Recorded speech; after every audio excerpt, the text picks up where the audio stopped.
Welcome to the Home Growers series presented by the Evolution magazine.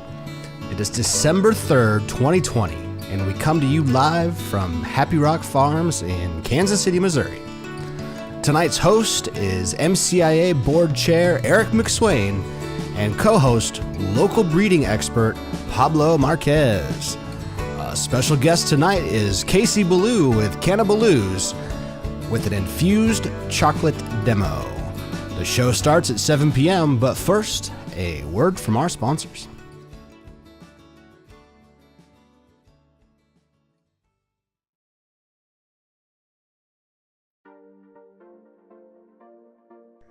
The Missouri Cannabis Industry Association is working toward a cannabis industry that maintains local control over a free market full of genuine Missouri-owned businesses.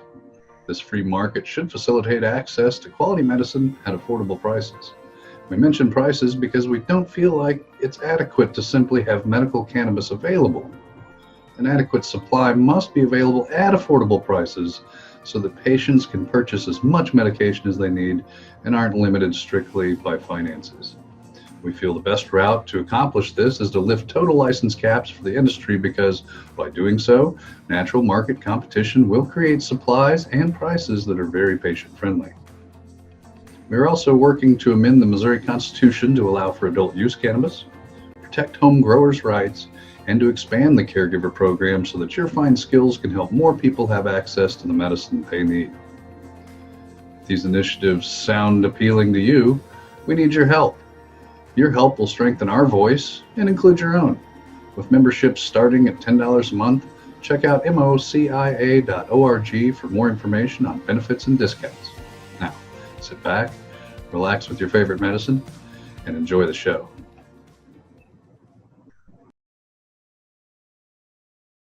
Extracts High Performance Botanicals, an extraction and processing company located in North Kansas City, Missouri.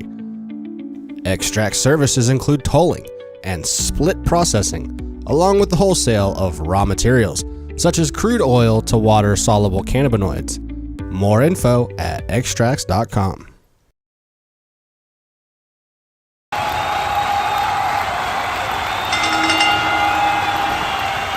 Green Gene Terpene here backstage at the Cannabis Bowl Nationals, the Auto Growathon, a 4-state competition pitting grower against grower, where they all grow the magic melon auto flower from Humboldt seeds. Tonight, I'm joined by the Missouri Madman. What brings you into this competition, sir? Well, I'm going to tell you one thing, Green Gene. 25 large. And I'm going to be in charge when I put my stamp on the rest of the competition. There you have it. The Madman means business. We're going to kick this back to you, Bill.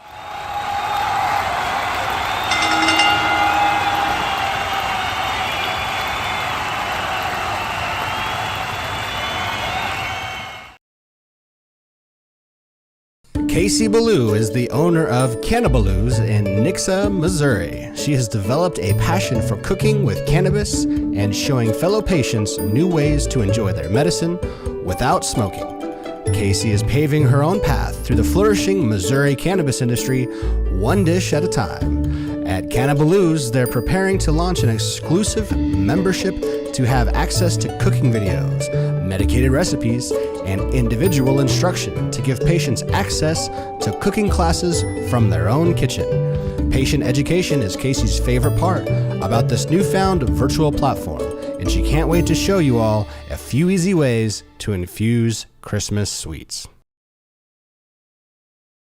Tonight's episode is streaming live from Happy Rock Farms, conveniently located in the heart of Midtown Kansas City, Missouri. Happy Rock Farms strives every day to provide the very best equipment, tools, supplies, and expertise to growers at all experience levels. Owned and operated by growers for growers, more than just another retail store, a space for research, learning, and community building. With a price match guarantee, you can rest assured that you always get the best products for the best price in town. Open daily from 10 to 7, Sundays noon to 4. Happy Rock Farms, fine gardening and hydroponic solutions. Tonight's video is provided by Cat King Films. Check this out. Cat King Films is offering promotional content, commercials, training videos, wedding videos, and documentary-style video production at an affordable price. A free consultation comes with every project to ensure that it is personalized to your brand. Check out previous projects by exploring the different sections on the newly launched website at catkingfilms.com.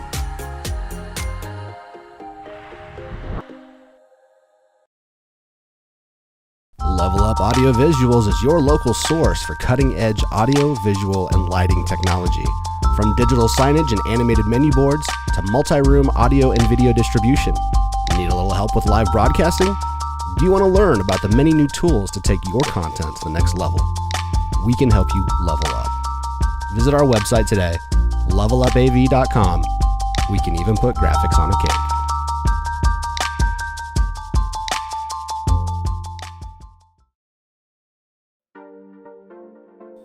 Please take a moment to acknowledge our network affiliates and streaming affiliates across the state of Missouri. The Home Grow series is made possible by the cooperation of many groups coming together to provide an educational platform for the community. We'd like to thank all our affiliates and sponsors, and will feature different groups each week. Now stay tuned for the Home Grow series, starting at 7 p.m., just moments ahead.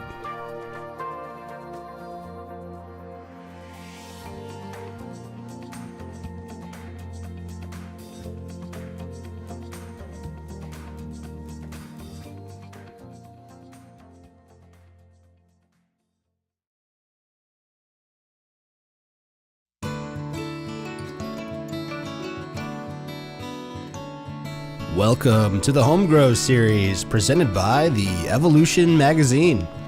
It is December 3rd, 2020, and we come to you live from Happy Rock Farms in Kansas City, Missouri. Tonight's host is MCIA Board Chair Eric McSwain and co-host local breeding expert Probably Marquez.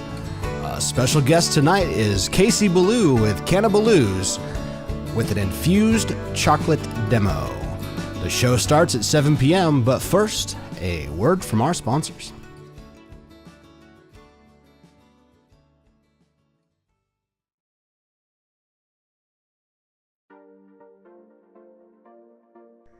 The Missouri Cannabis Industry Association is working toward a cannabis industry that maintains local control over a free market full of genuine Missouri-owned businesses. This free market should facilitate access to quality medicine at affordable prices. We mention prices because we don't feel like it's adequate to simply have medical cannabis available. An adequate supply must be available at affordable prices so that patients can purchase as much medication as they need and aren't limited strictly by finances.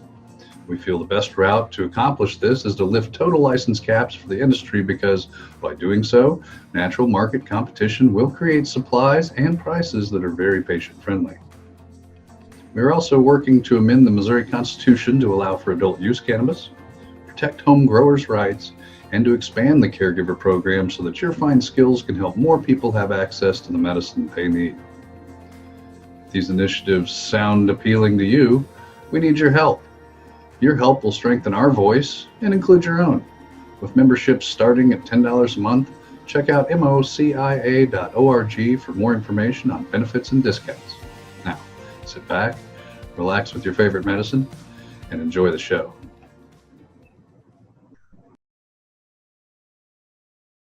Extracts High Performance Botanicals, an extraction and processing company located in North Kansas City, Missouri. Extract services include tolling and split processing, along with the wholesale of raw materials, such as crude oil to water-soluble cannabinoids. More info at extracts.com.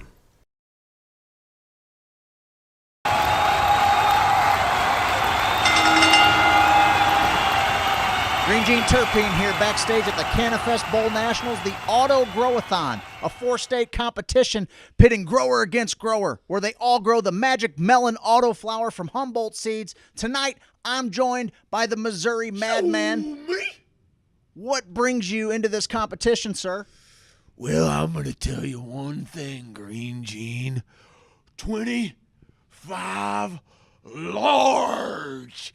And I'm gonna be in charge when I put my stamp on the rest of the competition. There you have it. The madman means business. We're going to kick this back to you, Bill.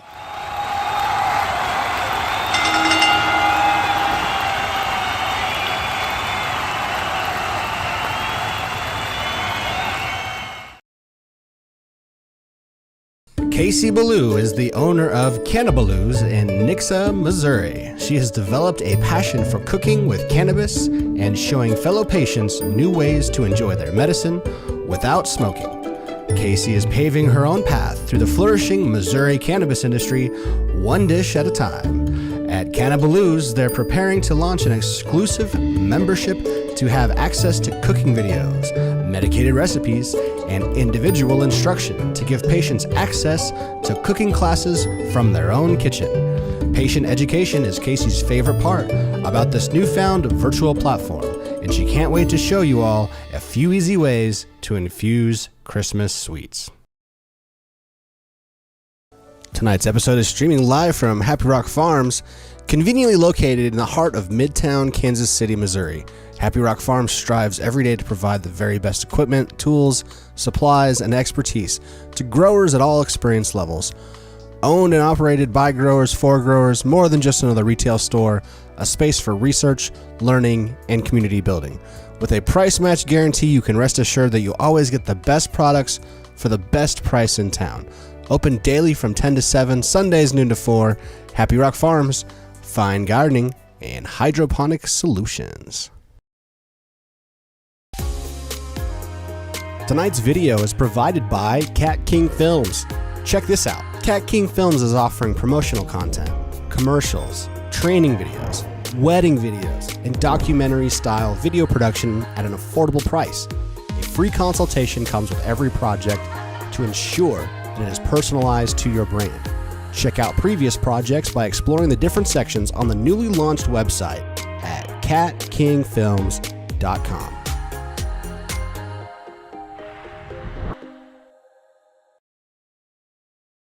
Level Up Audio Visuals is your local source for cutting-edge audio, visual, and lighting technology. From digital signage and animated menu boards to multi-room audio and video distribution. Need a little help with live broadcasting? Do you want to learn about the many new tools to take your content to the next level? We can help you level up. Visit our website today, levelupav.com. We can even put graphics on a cake.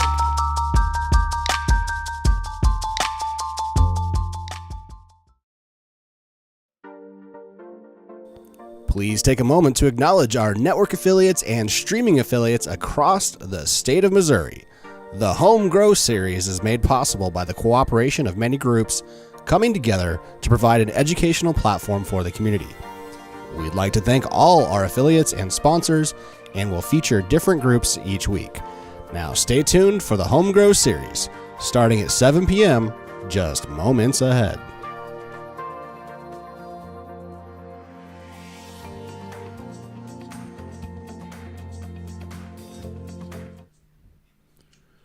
What's up, everybody? Thanks so much for watching. I got to turn my phone off here because I obviously, after 34 shows, I can't figure out to turn my phone off before I go live. But, hey, thanks for joining us live here on our 34th show, shooting live from Happy Rock Farms here in Kansas City.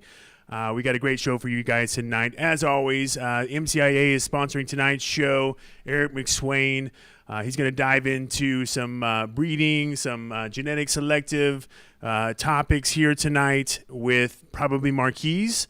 You guys probably saw him on the Casey Grow Coach show a while back. Both of these guys are in the Auto Growathon as it's finally coming towards a close here. We have, I think the end of the December is when everything's going to be the final competition with that whole series. So we're going to talk a little bit about that tonight, check in on some of their grows. So shout out to our sponsors, MCIA, Humboldt Green, the Auto Growathon, Extracts. Next week, we're going to have a great show live from Extracts facility, or partly live, and talking about some of their extraction equipment, what they're doing with the hemp industry, all of that.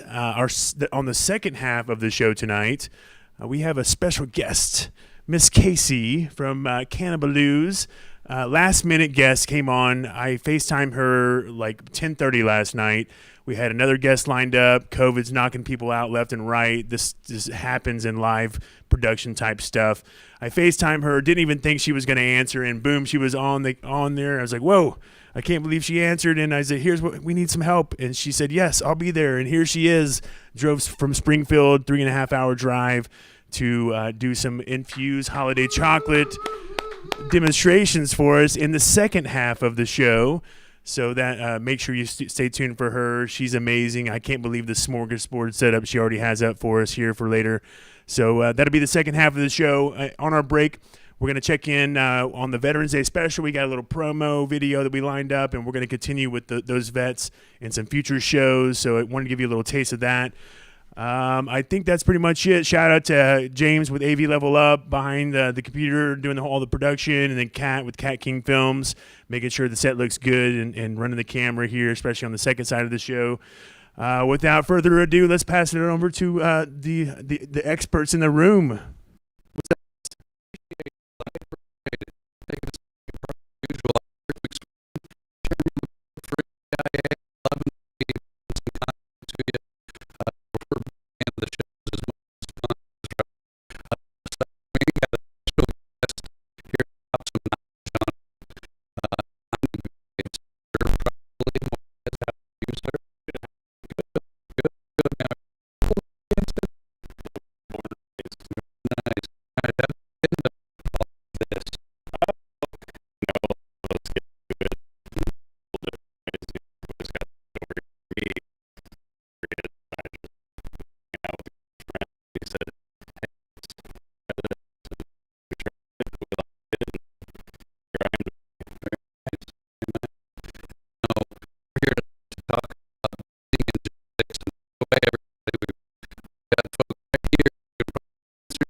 Mic test, mic test. Hello, we are back.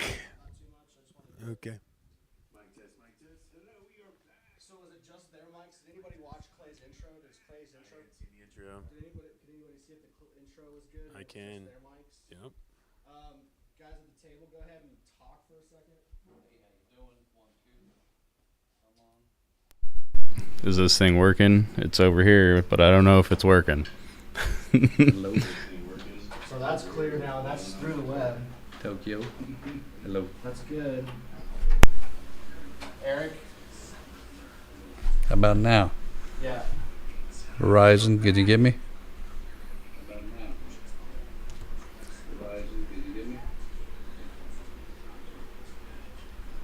Did it recover on the stream? People are saying yes, it's working. Yeah. I think we're good. Facebook world, are we all right out there? How we doing, guys? Should we start all over? No, we've got the Oh, we're stream. back. We're back. We're back. All right. Sorry about that, guys. We went through a hard crash. Sorry, That's right. everybody. That's right. Well, some of our gear here actually just got delivered with a wormhole. So, bear with us. Little time dilation. No big deal. Yep. If you guys want to roll back to the very beginning of your stuff, I don't know if Okay. you or not, but Okay. All right, here, Clay, yeah. Clay, why don't you Yeah, bring let up- me wrap let me on just the bring plate? us back in here. Here we go. Do it. Hey, so thanks, guys. Thanks so much for sticking with us. Are we on? Are we good? Do we have the volume here? Comments, questions? Hopefully we got the bugs figured out. This happens in live. I mean, shoot, I was watching CBS the other day, and they sucked way worse than this. So, but hey, thanks so much for sticking with us. Live stuff is always fun. I think we got the volumes. I don't have a monitor or anything in front of me or see any comments, but hopefully the beginning intro part was good. We talked about our sponsors, MCIA, Extracts, Humboldt Green. We're going to be talking about their gardens in Humboldt Green tonight. Extract show to next week, live from their facility. Vet show promo on the break. It's going to be great, along with the Canna Convict Project update. Questions, comments, be a part of this show. By the way, we're not giving anything away this week. We're asking you to give away some of your time and toys and food, canned foods for the holiday helpings. We'll put up a little link or something how to get to their GoFundMe or their Facebook page later in the show. But hopefully you guys have stuck around. Thanks for joining us. Let's dive into a little bit about genetic sourcing and breeding. Yeah. And glad to be back. Eric here and Probably Marquez sitting on my right. Guy I've known for a little while, and ever since you inspire me. You got sort of a focus. Right? You got a goal. Would you say that having a purpose is important in cultivation and breeding? It's extremely important. I mean, everybody has their end outcome that they're looking for. If you're, it's just about obtaining it and really pushing yourself forward to get it. For some of us, it's as simple as just getting a medical card, and Right. that's a big step for some people, Yep. For some of us, we got, a little higher expectations. That's true. And, for me, gardening and heck, even thinking about breeding, I've got lots of plans. Very little space, probably not quite the facility to get that done, but I've got it all mapped out, like the first 5 years. And I know that won't survive contact with reality. But, how do you sort of go into breeding? I mean, do you pick a thing, or do you find something and make, like, I need to make something from this, or how's that come about for you? Yeah, I mean, as anybody will find, if you pop enough seeds, you'll find something that just says, hey, I'm here and I'm the one, and you'll know when you found that. For a lot of us breeders, that's a male. A lot of the times what people are throwing out, we're sitting there like, whoa, wait, you're throwing that out? Like, how you doing? Oh man, what pack did you get that out of? I want to know. I want to see what's going on there. So it's something that's like fishing. You just gotta wait and hope something good comes out of it. But for me, I really, really enjoy that aspect. That's For sure. Do you, so that means you've certainly got some projects going now. Yeah. Want to tell us about those? Yeah, I've got a few projects going now, and a lot of this started for me when like I said, back when I was a kid, doing projects with other plants. But I moved out to Colorado for a while, and things are a little more lenient out there. I'd say we're pretty lenient with our medical right now. Right. But that's what really got me started on breeding cannabis, was when I was out there. And actually some of the breeding that goes on now and selection still happens out in Colorado with some associates of mine. Sure. But we've got a few things that we're working on currently. I found one of those gems I was talking about out of an Alien OG pack that I bought forever ago. Is that obsolete? It's Cali Connection. Cali Connection. Okay. It is a Tahoe OG that was crossed with a Alien Kush of theirs. That's what made their signature Alien OG. Okay. Out of quite a few seeds. Right. I found this male, and it was nice, short, squatty, really aromatic, and when it started to flower, they looked like buds, they looked like flowers, so I knew it wasn't going to throw small flowers out of its lineage. So I said, hey, I'm going to collect all your pollen and I'm going to start working on it, just you. And that's where this first line kind of started. My first cross was, of course, a back cross into another plant from the same genotype that expressed a different phenotype. So I went ahead and F2'd it, and from those F2 seeds, I pulled the male back out, same expression or very close to it, and I started working on the rest of the line. Gotcha. And so you were looking for a couple of traits whenever you pulled that second male. I mean, what were those? That was flower density and overall size. Okay. Because a lot of people that are growing their medicine want to grow it indoors. We're talking very limited space. Sure. So I didn't want to, have something in my garden, especially, that was going to grow straight to the roof, I see. And as far as bud density, for me, too dense can lead to problems, and then too airy, can lead to, other types of problems like loss of terpenes. So I found just the right spot in the male that I wanted, and I bred it with a female from the same genotype. So Okay. A few other ones that we're working on right now are, it's a blueberry headband that we crossed with the alien male. We're working that back into another blueberry female. I'm just going to run through the list. A cheese, a blue fire, Rosetta crossed with alien, and I showed you that earlier. Oh my goodness. Lemon candy, Franco's lemon cheese, lemon cheesel. I have a Fuego lemon haze, which came from a large batch of seeds that I got back, I'm talking forever ago, and the only thing that I got with that bag of seeds was Jack Herrera, crossed with Jack Herrera. That's all they knew about it. So that's what I pulled out, Right. It was definitely a 12-weeker, so it was definitely a haze. We got Phantom OG and Northern Lights crossed with Big Bud, and those are all in F1 going into F2, Okay. and then we'll And probably take them back into FEM and F3. Oh, I see. And explain too what you mean by F. That's filial generation. Yes, filial generation. And So so the non-parental generation, parental generation being both parents, F1 being the first cross, F2 being a cross back to a genotypic female, and then F3 going back into another genotypic female with the same genotypic male. Okay. Found from the F2 source. Gotcha. So, And the purpose of that is to reduce overall genetic variability?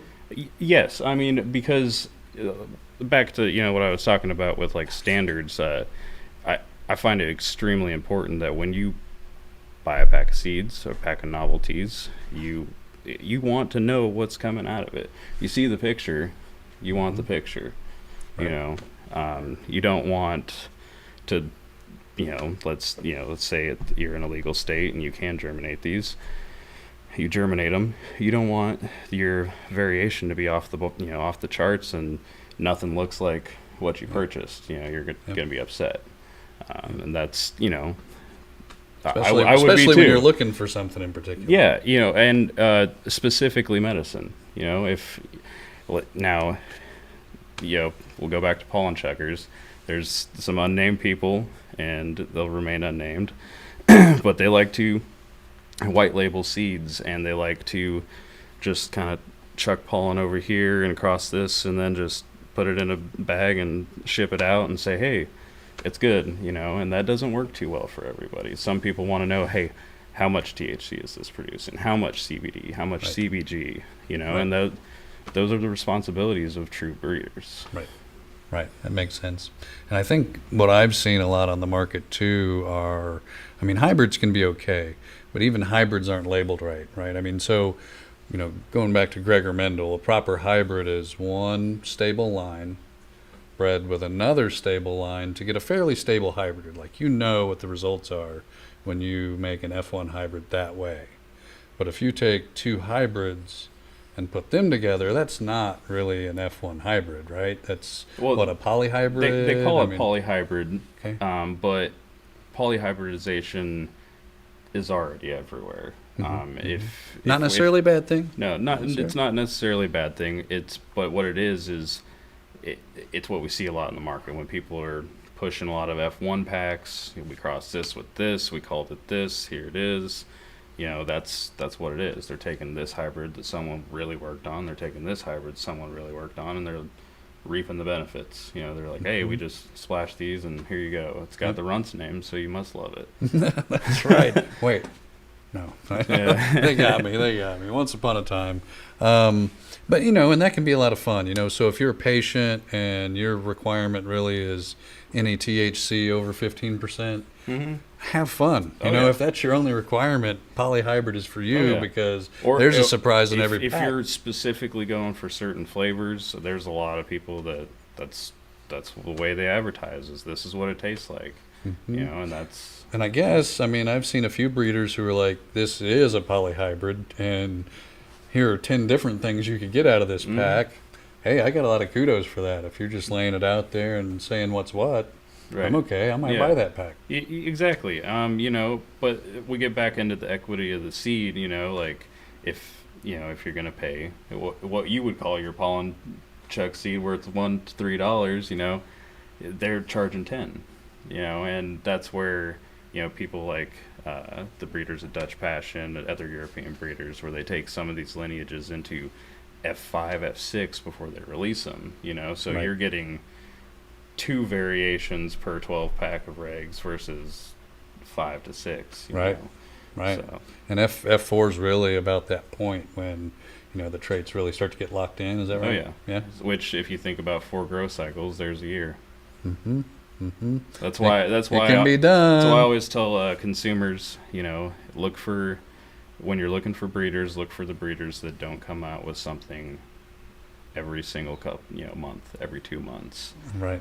it doesn't happen like that. You know, if you do a big project, that's a year-long dedication at minimum. Sure. So Yeah, I'll name drop Humboldt just because I've been a fan of their work for a long time, and every description of every piece of genetics I've ever got from them has been accurate. Whether they say there's variation or not or whatever. Even in the autos that we're growing, we need to segue into that here in a minute. The Magic Melon autos that we're growing, the Magic Melons they come from do have a melon scent to them, right? I know somebody who grew it, but the autos don't. But they're frank about it. They're like, these Magic Melon smell like skunk and funk, and they didn't mention melon. They just happen to have it in the name because that's where the background comes from. Tell me first, what do you think about autos in general? Do you have a lot of experience with them? I don't have as much experience as some, but I do know quite a bit about them, and I like them overall. They're definitely tolerant. I've been really testing mine and done all sorts of weird experiments to them, but I do like them. They have a purpose, and a lot of breeders will stay away from it because multiple reasons. A lot of them shun it, like, oh no, I don't want hermaphrodite genetics, and it's like, you already have it. Quiet down over there. And but it has a place in the garden especially for novice level growers that are just looking to get in and grow some medicine and really just have a successful grow. I mean, because they don't need a lot of light, they don't need a lot of nutrients, they don't need a lot of love. They don't need a lot of successful. Much. You give them everything in the right quantities, then you're going to be like, wow, I'm a grower. Whoa. And if you can keep from really hurting them, really stunting them in some sort of way. Well, I'm convinced with these magic melons, you can't hurt them. Yeah, me too. I'm about to show you some pictures. You're going to be like, this guy can't grow no nothing. Judging. No nothing. Darren Anderson, got a question. Shout out. What's the best way to store your beans? Like, how do you, when you've got a quantity of souvenirs, how do you store those properly? I like desiccant silica. I'll get a Tupperware container, and I'll put my packs in order inside of one of those, and I'll set it in either the refrigerator or the freezer. Usually the freezer, just because less condensation, less moisture, things like that. But, if I were to just acquire some beans, I would put them into a centrifuge or something similar, some type of sealing device, and then also put some silica in there because, this is like a little capsule, a little vessel of genetics. Right. And just save it for later. Little moisture is not your friend. Nope. Not your friend, because that causes germination. Yep. Keep them dark so the light can't hurt you, because UV will get it, and cool. And they don't mind to be froze. Yep, and these foil packs, that have no clear sides. Yep. Good for keeping it nice and dark. Yep, perfect. And if somebody were to go to, what is it, Probably Fire on Facebook, you could probably talk souvenir talk over there. Oh, Is that yeah. right? Is that right? For sure. Josh Kruer, good to see you. I know Josh got a pack of seeds last month. Got a question here. Do you save pollen from the male to dust on the female buds to promote seeds? Yeah. Is that how you do it? Yeah, it's base pollination. The way I prefer, especially in a smaller garden, if you're looking to do this yourself, and you might do some of this, I'll collect my pollen. Usually I take my male, I put it in a different room, I let it go the full cycle. Pollen's falling everywhere, Making a so mess. you really want it over there when you're doing it. And I'll go and I'll shake it up real good and shake most of it into a bag, and then from there I'll sift it, because you're going to want to separate the plant matter from the pollen. So just any type of screen, anything in your kitchen, and then I'll take that and I'll put that into like a paint container, like a small little paint container that's clean, and I use a paintbrush. And what I'll do is I'll dip the paintbrush and I'll close the cap, and I'll scrape most of the pollen off the paintbrush and just lightly apply on some of the lower buds, and I'll mark them by sticking a plastic bag over the top with the name and then a little ribbon on the branch, And what that does is it keeps the pollen extremely local to that bud. You're not going to get a large pollination out of the area. It's still fans also. Turn all your fans off. Yeah, please. And For your own sake. and then putting the bag over it allows moisture to gain inside the bag. Well, when moisture hits pollen, it actually, kills it. So it neutralizes. Yep. So, within 3 to 4 days, whatever was going to pollinate is pollinated. Whatever was going to neutralize is neutralized, and you can take the bag off. For sure. And that pollen you can store similar to seeds, right? Mm-hmm. Keep it dry. Keep it dry and in the freezer. And off you go. What, 6 months maybe? Doesn't last that long. 6 months is a ballpark for like high take rates. The most volatile pollen is used in 6 months, but I mean, we're popping seeds from 3,000 years ago. You never know. Sometimes No, that's true. it can just happen. That's true. No, nature will find a way, right? Mm-hmm. Jurassic Park. Oh boy, dating myself. And I do the same thing as far as collecting pollen goes. I've got a tent that I like to just dump it in. So when I make seeds, I make a bunch. Mm-hmm. Or you can mainly introduce for a me. small female into the tent for a little while, and they hang out, and you bring her out and say your partying's over. Yep. Now, how can you tell she got pollinated? I mean, You just the know. pollen will do it. It really will. If it's in the area, it'll do it. I believe cannabis pollen can travel up to 100 miles outdoor. So Okay. it's That's- it's heavy for a pollen, but it's not too heavy. Can travel. A lot of conditions that go in that. Show me grain. Got a question. I think we might have just answered. How long can you and how do you store pollen? Cold, froze, dark, dry. You can store your pollen 6 months, probably at the most, and then you got sort of diminishing viability after that on it. So, Shona, thanks for tuning in again. She won some seeds last month too. Nice. How do you like to have people sprout your seeds? I mean, what's the process there? I typically tell people that when they want to pop some seeds, most seeds come in a centrifuge or an aluminum foil lock like this, and I tell them to put the seeds inside of it and put some pH 6.5 over 7 water inside of it and leave it for 24 hours. And just kind of a warm place, just to get imbibition starting. Right. From that point, I direct them into either a cocoa media, if we're talking like a cocoa cube that's porous but also held together, if we're talking hydro applications, or like a root riot, or a solo cup full of soil, living soil. A lot of my seedlings, they go right into living soil. Right in it. That's pretty similar to the way I do it. I don't necessarily go 24. It's usually a little less. I'm afraid of if it's popping a tail, I might be in trouble because I don't use tweezers good and I'm not dexterous, so I'll pop their little tails. I like to get them in that moist soil like right before their tails pop out. But actually, sometimes I'll let them go a little longer and I'll let the tail start to actually develop and it decides what direction it wants to go.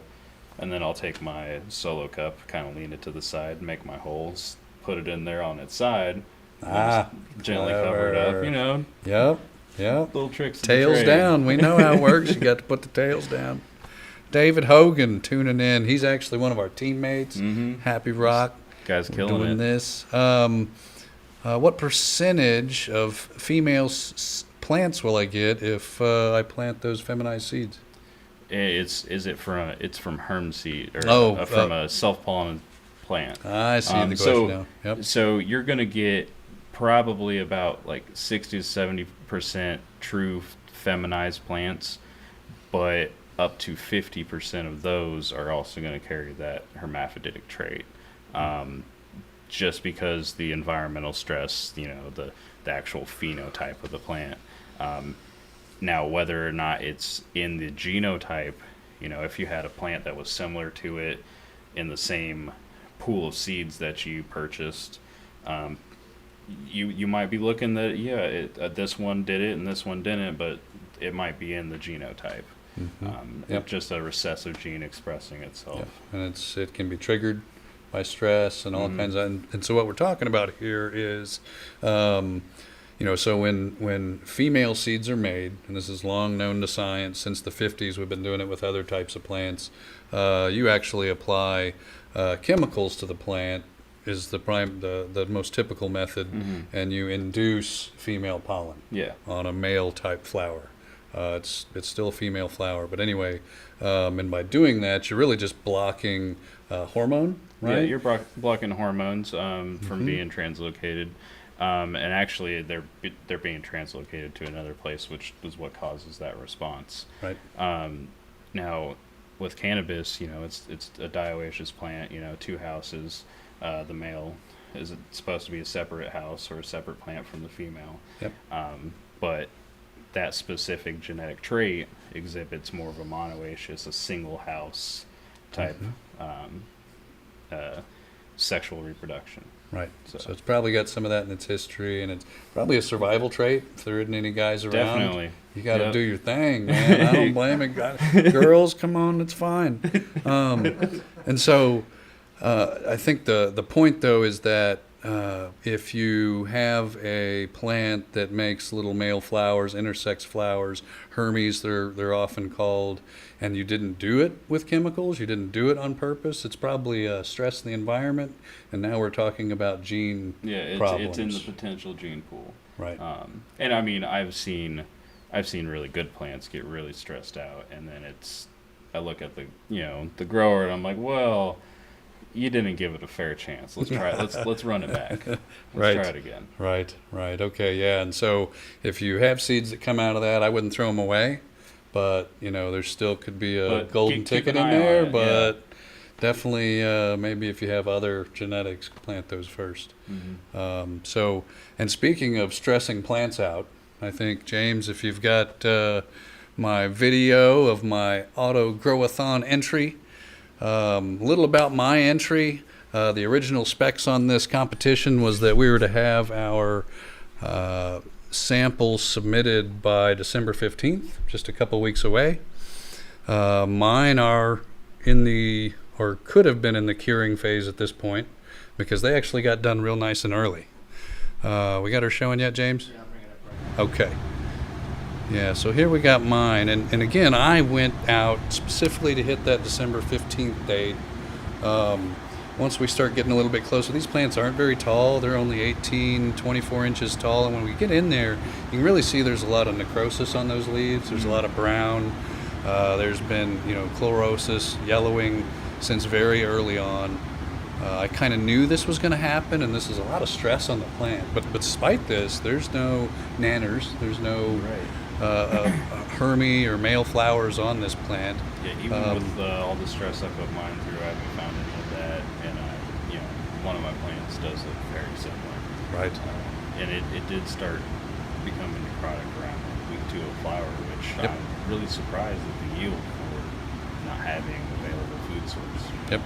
You bet. And these similar, I think ruderalis might be known for that low food source, low amounts of food, and being able to thrive. And you'll see, this is a little bitty 1-gallon pot I put this plant in, trying to encourage it to flower and get done as quick as possible. Little bitty plant. And I'm a living soil, guys.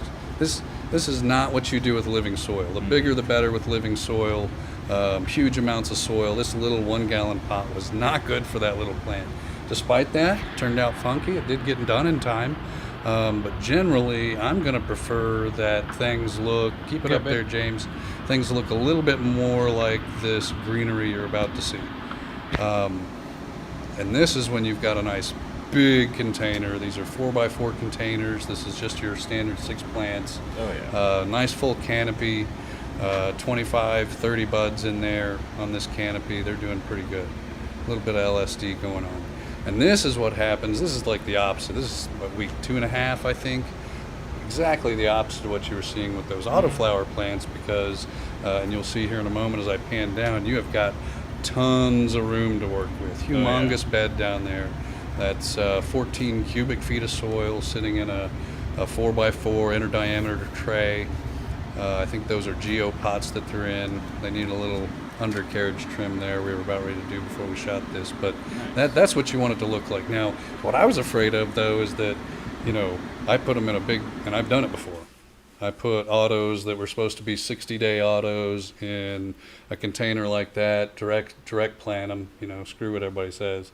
And they took 120 days to finish. And they were gigantic, by the way, produced a lot, but still 120 days is a long time. Yeah, like that's a compared month to away the from half a year or 70, something. Day that you thought you were going to get. Yep, that's right. So I don't know how they calculate that. I really had to freak mine out in order to get close to the 65 days on the Magic Melon. I don't know. Do you have any insight on that? Is it from the point of flower? I thought it was from the pop of seed. Usually with autoflowers, I consider it from the pop of seed, but with all cannabis, that can vary. Right. When someone says it's an 8-week flower, that's when I start checking it. I don't believe it. Right. I can be hopeful, but but yeah, it should be with autoflowers from popping the seed from the day you see those cotyledons Seed reaching to for the weed. sky. Yep, and it may be the conditions, if you read deeper into that, or, if we were to reach out to them, they might say, well, we labeled that under these conditions. You're going to see that sort of thing, because it does seem like they vary. Now, yours took a little longer? Mine took a little longer, but I also did have a larger pot size, which we kind of talked and touched base on that Early with the last on. show with Vernon. Okay. And pot size, and as you've experienced, there's just a little bit more vegetative growth that happens. And with ruderalis, one of the key traits that I personally believe makes it flower, and there's not a whole lot of evidence behind this, but is the rocky subsoil from where the genotype is from. When it hits a similar surface, that's when the plant knows, hey, I've exhausted my area. It's time to do the thing. Time to do it. Yeah, I thought I'd see a little bit more difference between the 1 gallon, because it's so tiny, and the 3 gallons. The other two were in 3 gallons. But really, it was just a matter of a few days. I think it came out at the end. Probably mattered more that I wasn't putting nutrients on the top, the less nutrients stressed out. I know David Hogan's out there. You can chime in if you want, buddy, in the comments. He's got some pictures up recently. His are looking legit. Oh, he's they look doing good. good. Yeah. Look good. Taking a little longer. Good thing they extended the date, man. I'd have had you. Yeah. Mine were done. Just saying. They were like that big, but they were done. Yeah, I'm still rooting for Jonesy out there too. He got one of his to finish really He quick. got a the mutant. freak. A freak. That's right. Done on time, and what was it? One single forearm bud that was 12 inches tall, and see you bye. Mm-hmm. Okay. Never seen anything like it. Now, I prefer conventional, photo regular or photo feminized seeds. Personally, I think they're way more forgiving. Mm-hmm. I mean, you can abuse these plants, but David's chopping Magic Melon on Christmas Day. Happy Christmas, David! I'm proud of you. They look good too. But I think they're a lot more forgiving. I mean, if I really butcher it too much, like if I'm taking a bunch of clones, I can really butcher that stock plant down to just a few little leaves and branches on it, and you nurture it a little, and she'll come right back and reward you yet again. I mean, do you see the same thing? I like to tell people that a really strong plant, the type of plant that I like to keep, is one that in veg, there's no such thing as abuse. You can strip her all the way down, you can bend her over, you could break her multiple times. Likes it. And all of those clones are gonna do just fine. All of her offspring. So. Yep. Me too. And that's something I hunt for, for the sake of my patients as well, because, sometimes we get some extra space and we just kind of do some fun stuff. But then there are other times that, if I'm just trying some seed I found in a bag or something, well, if it makes pollen, then you're out that plant. I mean, I might be out a whole tent. You could be. The whole patients grow. Or I mean, even worse, a herm. It's not total loss, okay? It's not total loss, but it's going to feel like it, because the seeds do take away from the dank.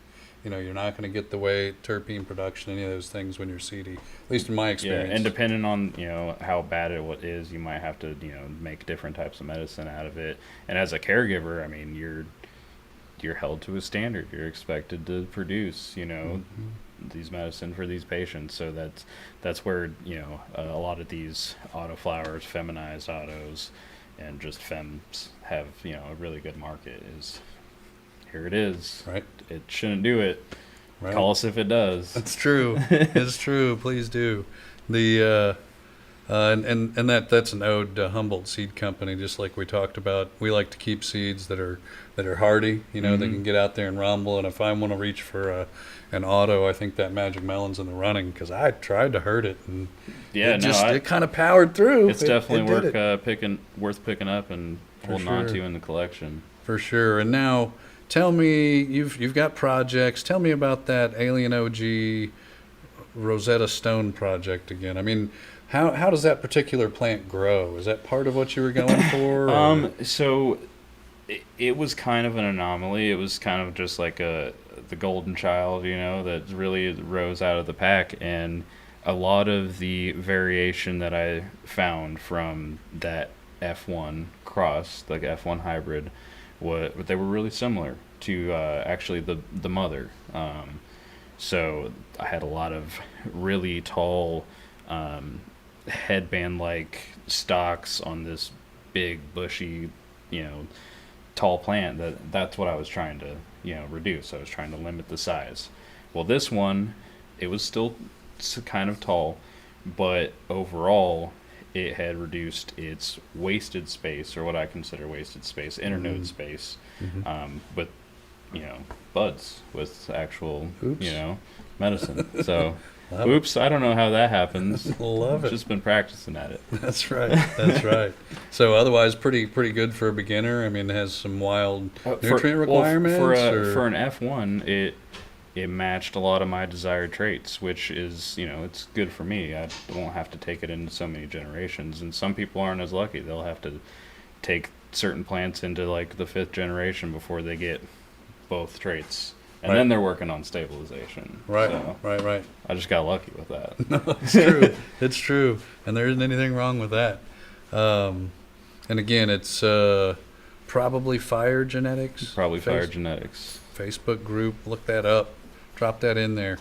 I like it when local folks come through. We're working on lots of new, you know, T-shirts, and we're going to do stickers, slaps. We got seed packs for novelty purposes only, and you know that's what we're about. Right, we're about spreading the love, bringing it to people, and helping our community, because you know I hate seeing people get ripped off on a daily basis. I hate seeing people without, you know, a lot of us come from nothing, so it's time to give back. Yep, I hear that, and that's. You know, for me, that rings home pretty good. I'm a denied applicant. Went after dispensary and cultivation operation myself, and you know, but I've not talked about that. I'm not going to languish in the past. You know, I went that direction because I had a reason, a purpose, right? I was out there for the patients. I'm a patient. I know a lot of patients, and that's what I want to be known for. I don't want to, you know, be known as a sore loser. Not to say I'm not. I mean, maybe a little bit. Just regroup, change the direction. That's and right. Run with it. Go on to the next thing, and like I said, help people. That's right. Just getting started. And oh yeah. Don't worry, we almost survived 2020. Hang in there, y'all. We're close. That's right. A month out. It's just a month out. Just 25 a month out. days, you know. For sure. So we're gonna go. I think we're gonna go to a break here in a minute. If you have any last-minute questions, be sure to put those through. I want to leave plenty of time on the back end here for us to get with Casey from Canna Belew's. She's going to make something delicious for us here tonight. Probably you're going to stop by and see us again sometime? Oh, yeah, definitely. For sure. We got a lot more to talk about. I think we could fill up 3, 4, 5, 6 hours with talking about genetics. And don't forget, folks, we're not doing giveaways today. We're hoping that you do some giveaways. Clay, why don't you tell us about what we need folks to do? Yes, holiday helpings, Aiden's Alliance, Rustic Oils, Missouri Cannabis Network. They're all putting this event on together. There might be 1 or 2 more that I'm maybe forgetting that's involved in that group. But there's tons of drop-off areas, Mantis 9, I think Fresh Green's doing it. There's I don't have the whole list, but here in a second we'll pop up in the comments where you can go to they have a GoFundMe as well. This is all going towards helping local families get through the holidays. So it goes towards buying the kids presents, getting them food, even clothes and all that stuff. So there's drop-off locations and GoFundMe page. We'll put that in the comments here shortly. These guys blew my mind away. Pollination, I have know nothing about that, and wow. Wow, I feel like if I could have just hung on to half that knowledge, I may be way better than I will be way better than I was before. Thanks so much. Probably Marquez coming on. Obviously, this guy knows his shiznit. Thanks for coming on the show, brother.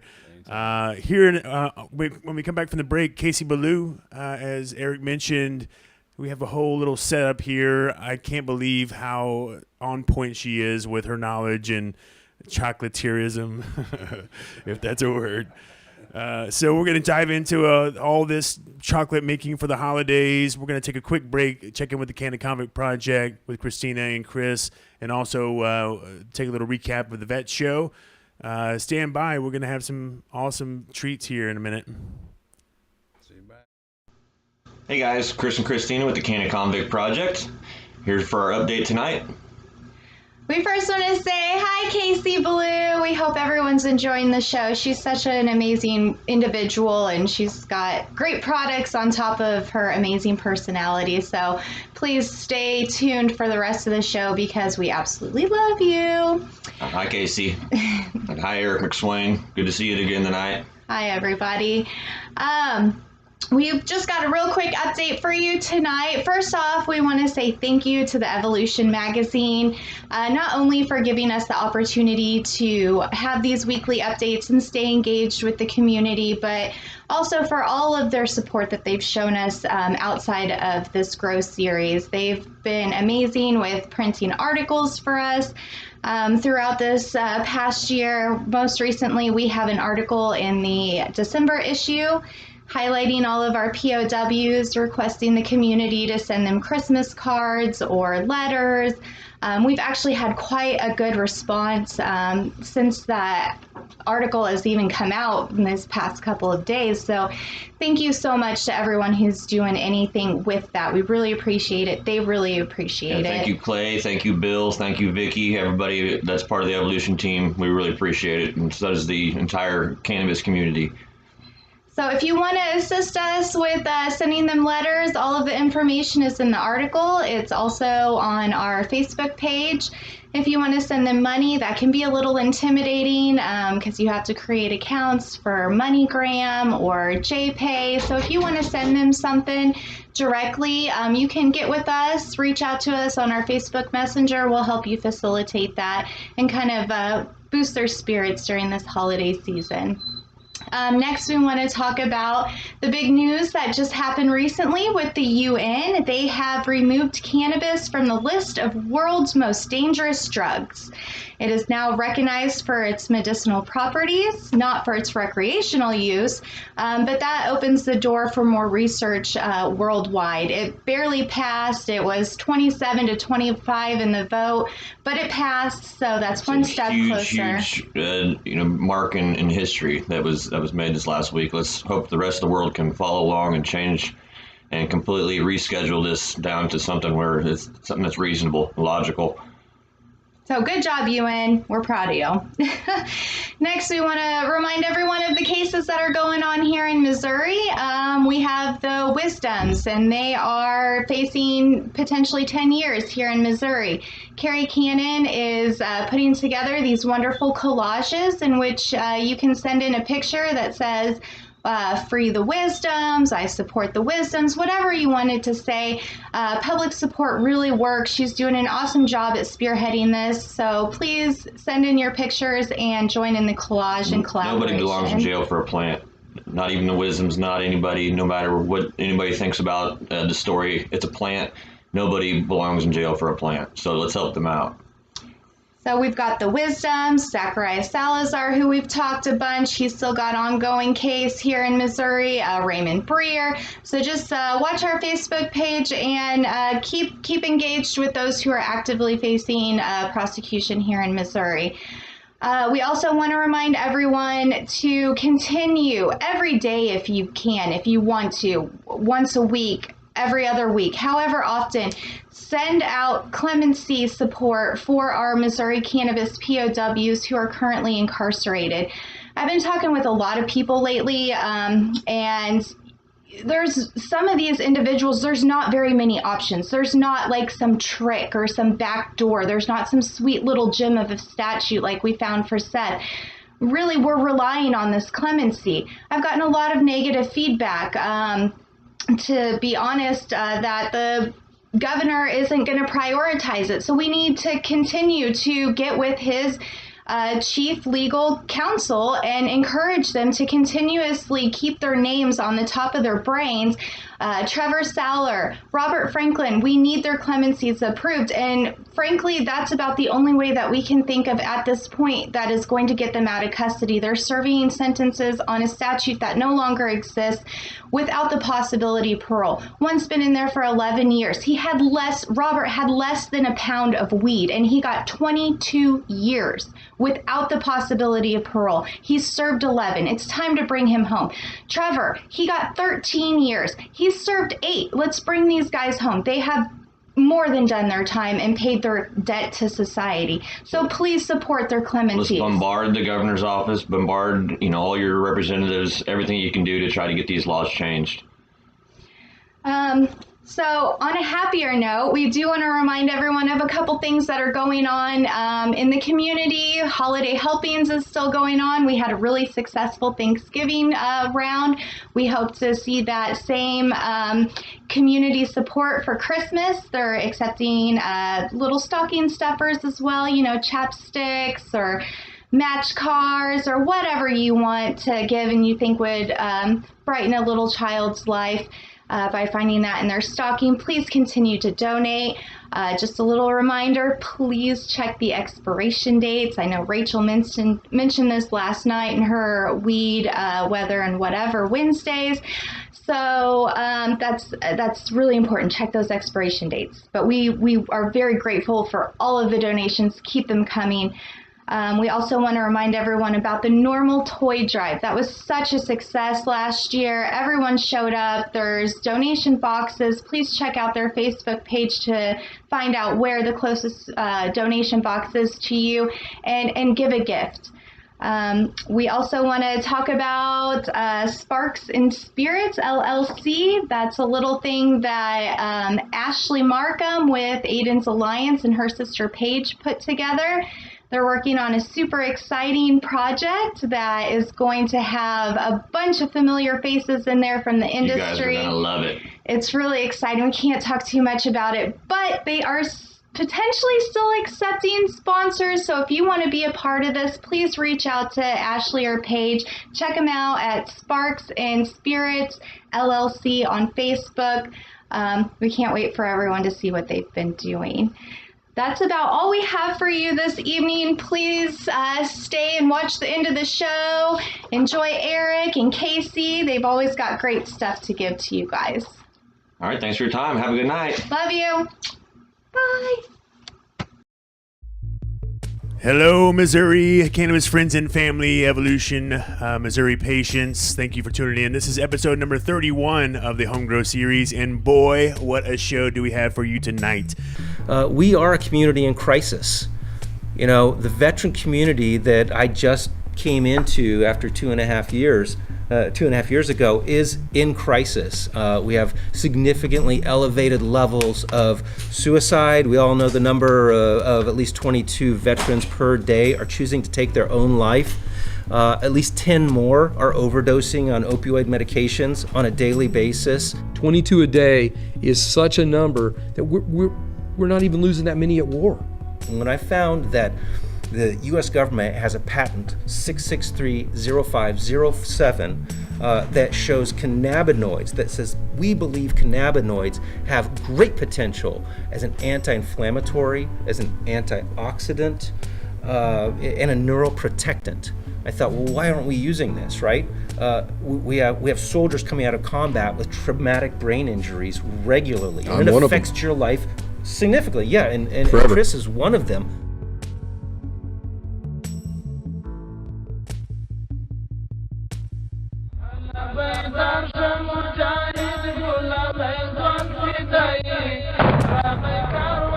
We have veterans who are unemployed and homeless, and we believe that the re-legalization of cannabis and hemp may be able to address a number of these issues. 37 states, that's more than half, are in open rebellion with the U.S. government because the U.S. government refuses to reschedule marijuana from Schedule 1 to a researchable Schedule 2 status. And for those of you that don't know what Schedule 1 is, it's addictive and it has no medical benefit.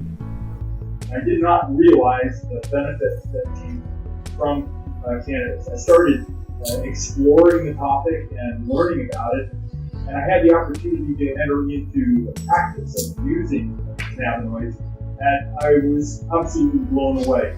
But instead of the Tic-Tac box of medicines that people are carrying in a suitcase around with them, they could eliminate over half those medications and reduce the amount that they were having to take and make them work better by using cannabis in addition to those particular therapies. And I do believe that the value of cannabis is getting more proven every day.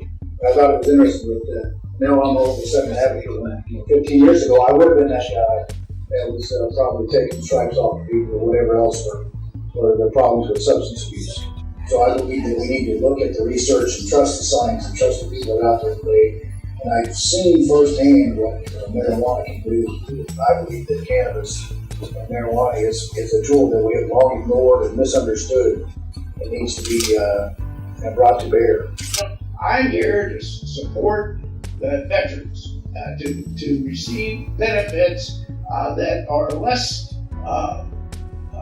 intrusive and less damaging to the body. But I've treated a lot of people that even when I was a commanding officer, I took them aside and asked them, because I suspected, and it wasn't because they were acting funny or they were not in control. It's just they seem to have a little better stamina and a little bit better ability to deal with problems and deal with their health issues. I was a policeman. I saw stuff on the street.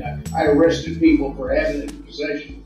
And a paramedic, EMT, firefighter. I retired as a captain on the fire department.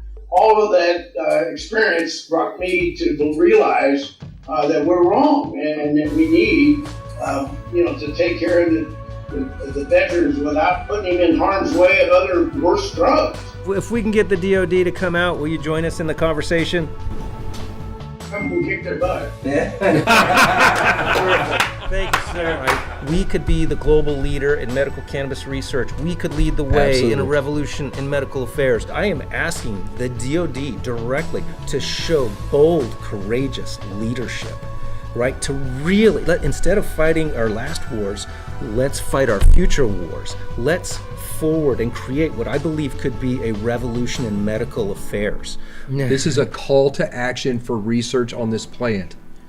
As a veteran and a medic and a combat medic, we want this plant researched for what it can do for our veteran community.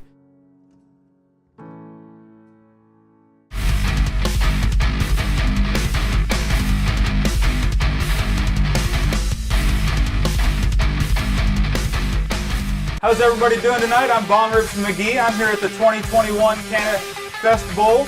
We're here with the Dictator of Dank, Mr. Dictator of Dank, and the Microbial Madman. Microbial Madman, what do you got to say to the rest of your competition? They don't know. They don't know? How's your grow going?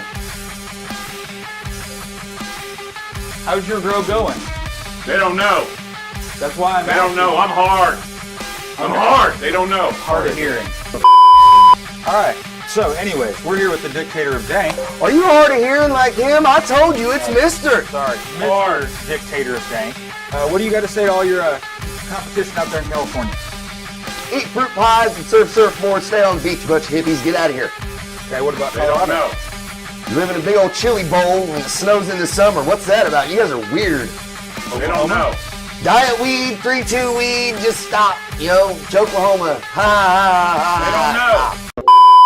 So, what do you say to your fellow Missouri participants? Look, I'm just going to say one thing, all right? You see the bottom of my shoes? You see them? Mm-hmm. They're slick. That means I'm not running from no one, all right? Nobody. Again, this is a Bong Rips McGee. I'm here with the Mr. Dictator of Dank and a microbial madman. And then we're at the 2021 Canna. All right. Terpenes. They don't know. It's over. The Cannabis Bowl 2021. It's here, right here. It's the Turk King. Terpenes. The dictator of the dank.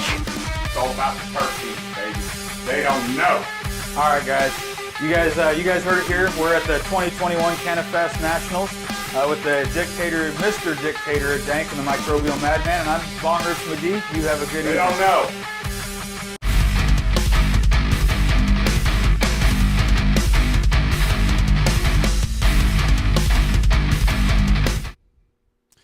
It is a holly jolly Christmas here in the studio at Happy Rock Farms. Casey is about to dive in on some awesome infused Christmas recipes and ideas to make it a wonderful Christmas for you and your family, or if you're going to an awkward family situation, it will help with that too. Pretty much it helps with any kind of holiday situation you're about to deal with. So we're going to pass it on over to her and learn about some really cool ways we can have a holly jolly Christmas. Well, and I'm so excited too because chocolates are my favorite infused product, period, hands down. Something about the chocolate and sort of the herbal flavor together for me is really out of this world. Now, Casey, you came here for 2.5 hours driving here, right? And Yep. you're going to go back 2.5 hours. That's right. Thank you so much on short notice. Very, very happy.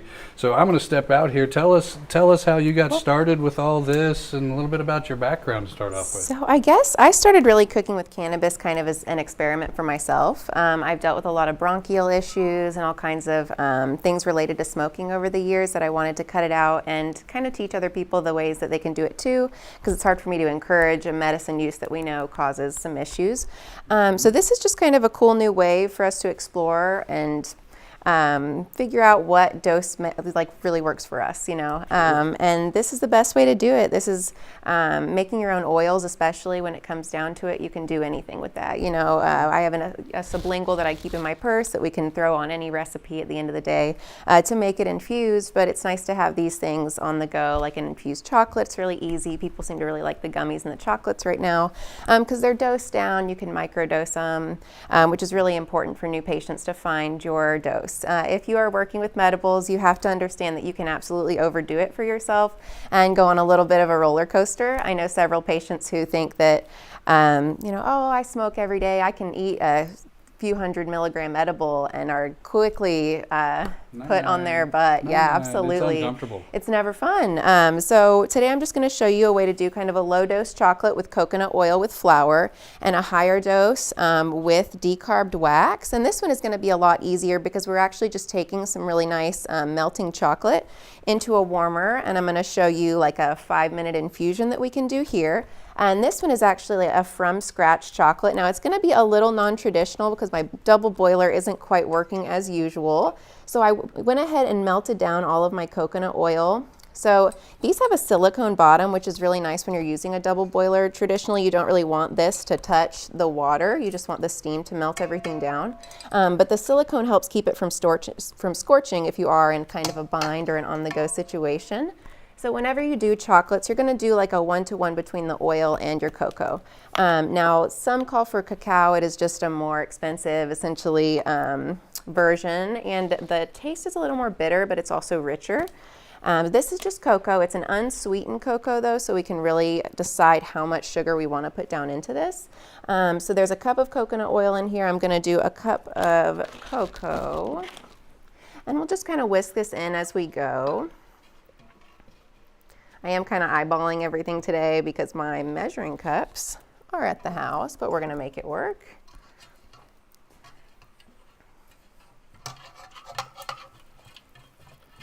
you're going to mix all this in really evenly.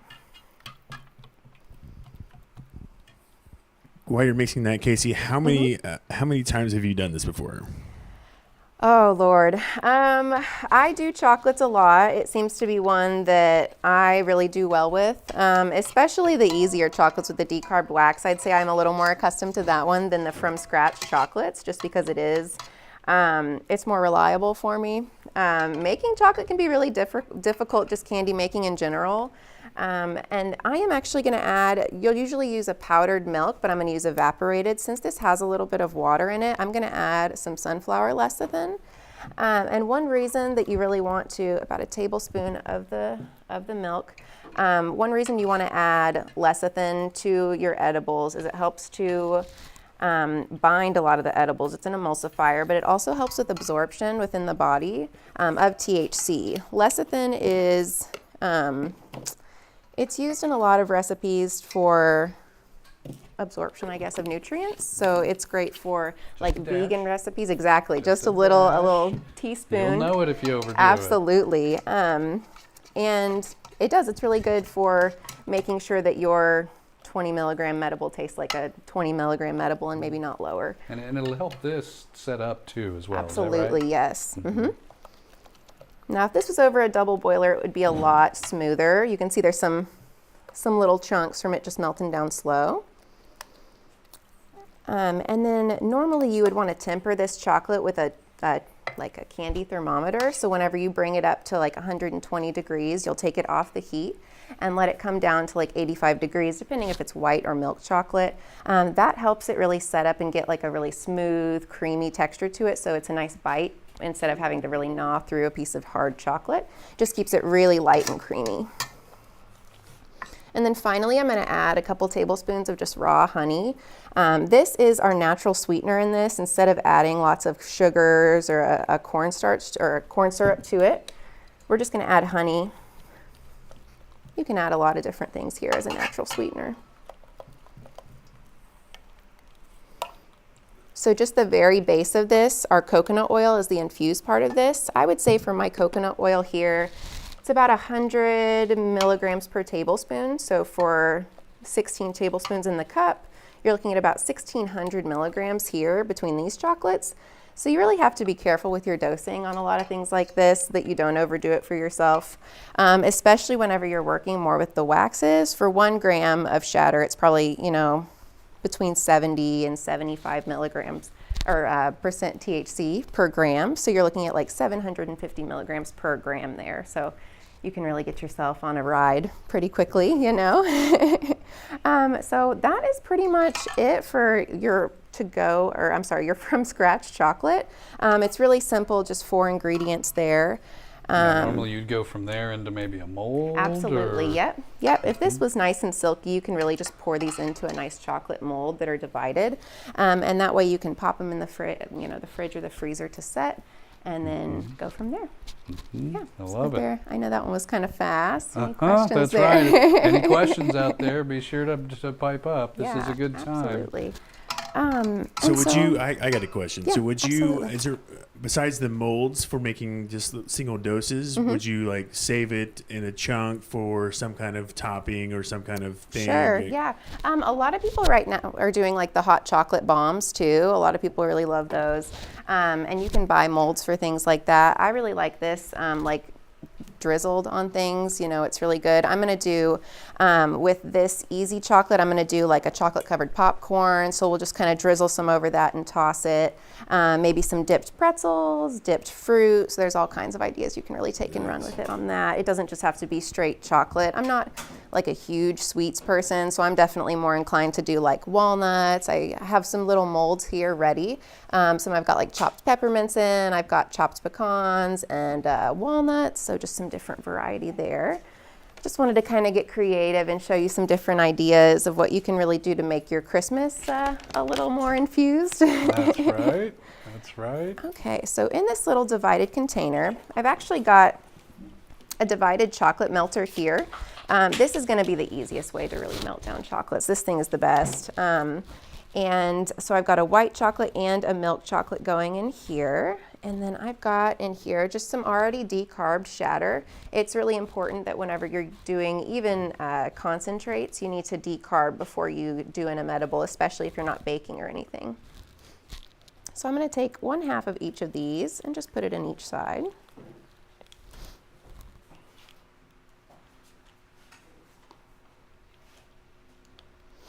And And then as that wax melts down, you really want to make sure you're whisking and incorporating these in nicely. I'm going to add actually a little bit of coconut oil to these as well.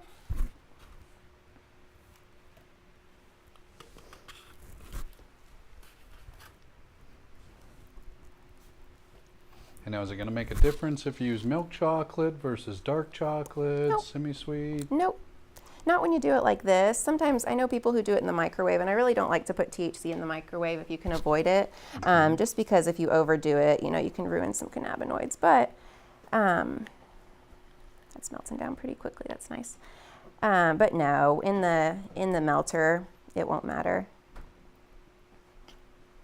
And you'd say a dedicated melter like that's probably your most foolproof way. This 'Cause I know thing's I've struggled. I awesome. like to Yeah. scorch my chocolate. I don't set it up right. Absolutely. Since It this can is be a little silicone, fussy. exactly. Okay. Since this is silicone, it's really nice because it's difficult to scorch in it. You can keep it at a lower temperature. Once this melts down, I'll probably crank it down a little bit. I'll go ahead and just get these stirred up. Get that wax down in there and melting. I just try to make these infusions as simple as possible. A lot of patients don't want to do, you know, I love the Food Network shows that are like, here's 45 ingredients. Like, we know you aren't ever going to make any of this, but it's a 2-day process. and it's so special. It's like, it has to be, you know, Jamaican paprika, fresh ground. It's like, I'm from Springfield, Missouri, you know, we're pretty tapped on our fresh local sources, but we do have a couple really good ones who have come around lately and have made cooking fancy dishes more plausible, if anything. But So Casey, we got a question here. Chris Smith, Missouri cannabis photographer. Everybody knows Chris Smith. Of I don't even course, know why yeah. I introduced him. You're like, Chris. I was like, oh, okay. He's got a question. He's asking what's some other easy things you can make with the cannabis infused coconut oil, like just some general, like for maybe people who don't do a lot of cooking. What's some easy courses you would suggest or recipes you would suggest for people like us? I would say one good way to really start out is knowing that you can like saute most of your foods off in a coconut oil. So you can, you know, substitute anything that you can cook or fry in a coconut oil. I would say easy recipes. If you go to Walmart, you can find a lot of things that are like, hey, just add a little oil here and there, you know, cookie mixes and things like that. Even like if you walk down the baking aisle, you'll see a lot of things that are almost made ready, and all you do is add oil and add an egg. Those recipes are awesome for new bakers and cooks because it's done for you. You know, you can throw it right in and it's ready. So before we go to this next little question here, I made the mistake of doing what you said, but doing it the wrong way. So I found this batch of it was a brownie and a cookie dough mix, and both batches called for a stick of butter, and then you mix them together. And I put a stick of infused butter in both of them, and the pan was about an 8x8 pan, about 2 inches deep, and it ruined a bachelor's party. But the question I was getting to is Darren Anderson says, please go over dose match again.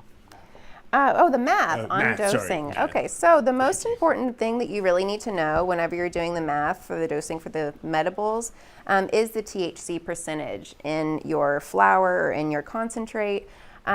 Because you kind of get into some simple math here, there is 1,000 milligrams in a gram. So essentially, oh, that looks great. Yeah, this is a wonderful conversion here. Okay, so if you're looking at 10 grams of cannabis, that's 10,000 milligrams, but you need to take the THC percentage. So if you're looking at 20% THC, then that's 200 milligrams per gram, making it 2,000 milligrams for those 10 grams. So if you have... I used 5 ounces of oil there. So if you infuse that into 5 ounces of oil, you can do your math and you come out with 400 milligrams per ounce of oil. Yep. And then it's up to, what's your recipe? Exactly. It kind of comes down to just how much oil you're using, the THC percentage. And as long as you know those two things, you can kind of do the conversions down from that. But again, if it's 20% THC, then it's going to be 200 milligrams per gram. And you can kind of do from there your math up. And then back down whenever you're dividing down for serving. So that's why I like to, whenever I do my big coconut oil tubs, let's say I put 6 ounces in here, I then divide it all out at the end by the tablespoon, so I don't have to go through and do it every time, like, oh, how much is going to be in a cup if I do this at first. It's just per tablespoon seems to be a lot easier to count up that way. So for these, I'm going to do, let's see if these are soft enough to fit in these little droppers. Might be a little thick. These droppers are awesome because they're super clean. It makes distribution there a lot easier. We've found it's a mess sometimes to pour, especially gummies. That can be the biggest pain in the butt. This might take a... Whenever you want a topped chocolate, you want to put your, your nuts or your peppermint, your candy in the bottom of the mold. That way they can just set in the bottom. Yeah, that's going to take a little bit of time. We'll do this popcorn. And while you're doing that too, I'll add that, as we mentioned, dosing can be very important. And especially if you're a caregiver, and you'll notice I brought one of our own that we used for some brand new patients. Yep. These are very, very small. This is 1 cubic centimeter per. So very, very small chocolates you could make with that. And truth be known, they're pretty tough to get out of there, but you can really easily calculate some 2.5 milligram.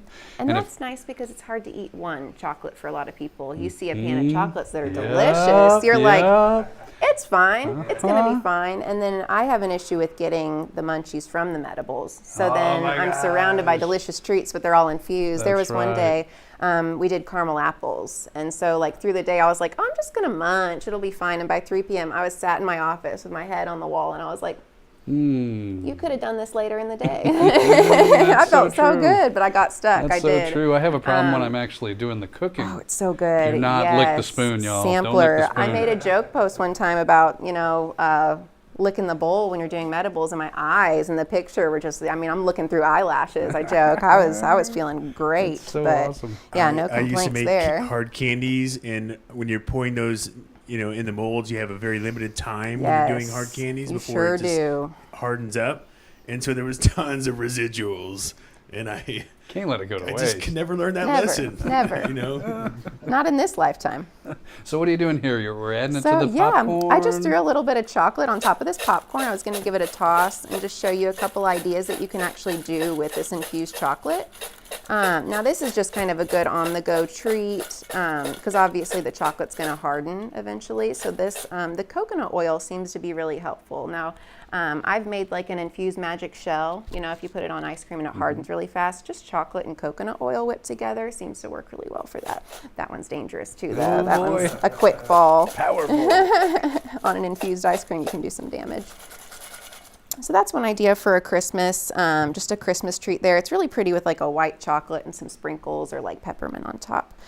So let me see. I also had these pretzels are awesome to dip. I know they usually just come around the holidays, but these are amazing. I do like the really long pretzel sticks, but these are good because again, for microdosing reason, you might be able to eat a handful of these instead of one pretzel stick where you're feeling a little too groovy and you want to have another snack. So with something like this, I forgot parchment. You're going to want to set parchment down whenever you do anything dipped. That way you can put it in the fridge and it is so much easier to go ahead and just take off from there.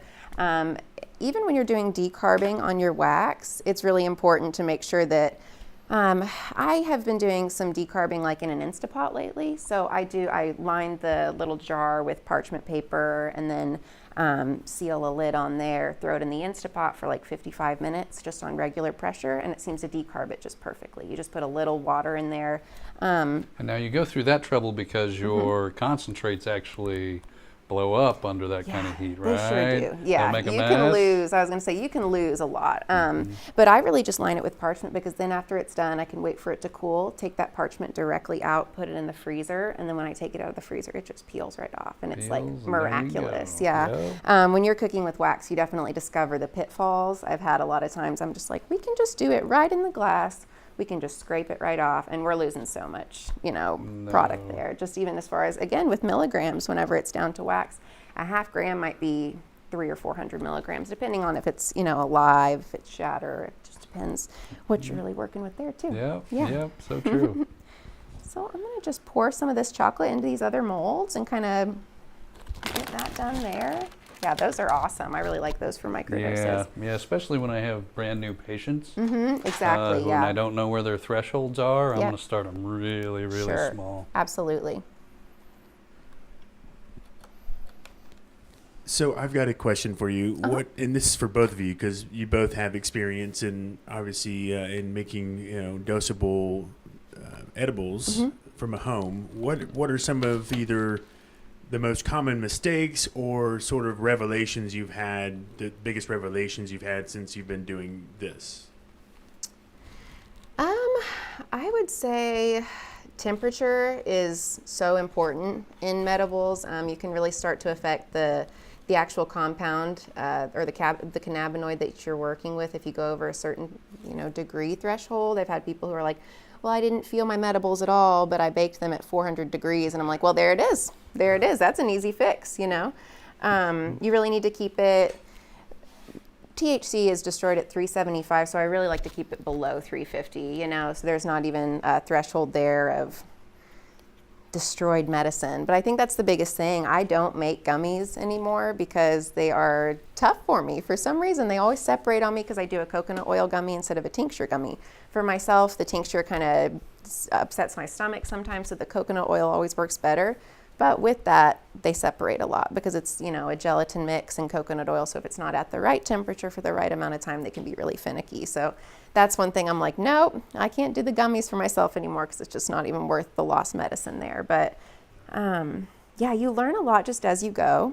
I would say just really getting in the kitchen. I've loved to cook since I was pretty young. I've joked that I want to be the first Canna Food Network star, but I think it really comes down to the passion of it too. You can tell when someone is passionate about the food. You put, I always say, I put a lot of love into my medibles, and that can go a long way as far as